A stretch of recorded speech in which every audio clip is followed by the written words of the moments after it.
I've been exploring Anytype, Obsidian, and Notion throughout 2025, and in this video, I'm giving you my honest and unbiased review of whether each is actually worth using.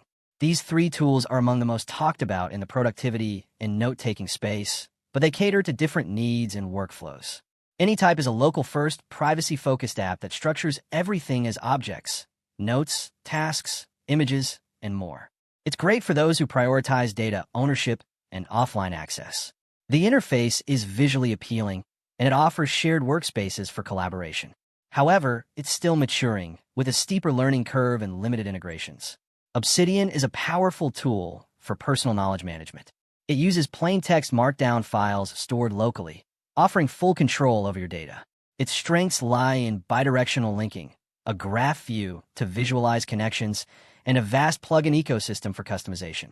While it's excellent for individual use, it lacks robust collaboration features and has a learning curve for new users.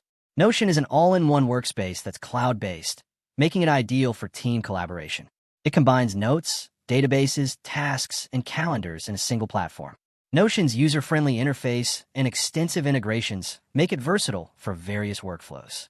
However, it requires an internet connection for full functionality and may not be suitable for handling sensitive data due to its cloud-based nature.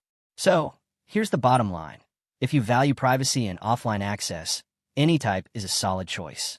For building a personal knowledge base with extensive customization, Obsidian stands out. If collaboration and an all-in-one solution are your priorities, Notion is the way to go. I hope this review helped you out.